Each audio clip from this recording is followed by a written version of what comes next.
One of the models is a power purchase agreement in which the GEA would purchase the power from the provider. This is how some of the solar installations work. They've been put up at the expense of a private company, and the GEA, the Electricity Authority, purchases the power from them. So I presume that this is one of the ways that they would want to provide the energy into the network. What do we know about this company, and is it a project that the government would consider? I don't know much. It's the planning application has just recently been submitted, so obviously it would have to be studied. The government obviously is interested in renewable energy. This is one option. Wind turbines can be impacting on the environment, both visually and significantly by killing birds and bats. And there are certain types of wind turbines which I don't think would be acceptable in Gibraltar, subject to environmental impact assessment and subject to location, which are the horizontal axis, which do have a significant effect, particularly on birds of prey in other parts.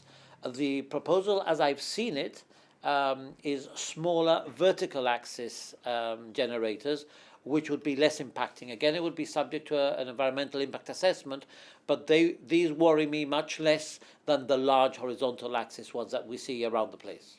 And do we have any sense of how much energy this could produce for the grid? I haven't seen the actual proposal. It's just been submitted for planning. It will be sent to the different departments, including the Department of Environment. I haven't seen the actual detail, but clearly it would be clean energy.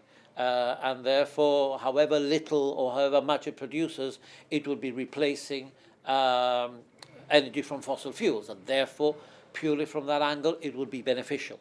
Let's talk about our green energy goals more broadly.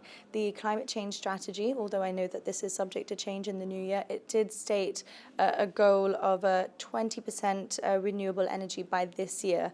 How far away are we from that? We're still quite far. Could you give us a percentage? The percentage is very, very low. I think it's probably about 2%, something like that, not much, not more than that. It's disappointing. I think there are various reasons for that. One of them is our limited land space. The other one is delays in some projects. For example, there is one very exciting project around the perimeter of the airfield, which is an MOD project, and that's taking a little bit longer, certainly, than I would have liked. And somehow solar energy hasn't captivated the populace as much as it has in other areas. So even small solar panels that can be placed by individuals haven't taken off, I think, in the way that they could have done. So we've got a lot more solar than we've ever had, but still not enough. So it's disappointing. We have to put, if I may use the word, a lot more energy into achieving it.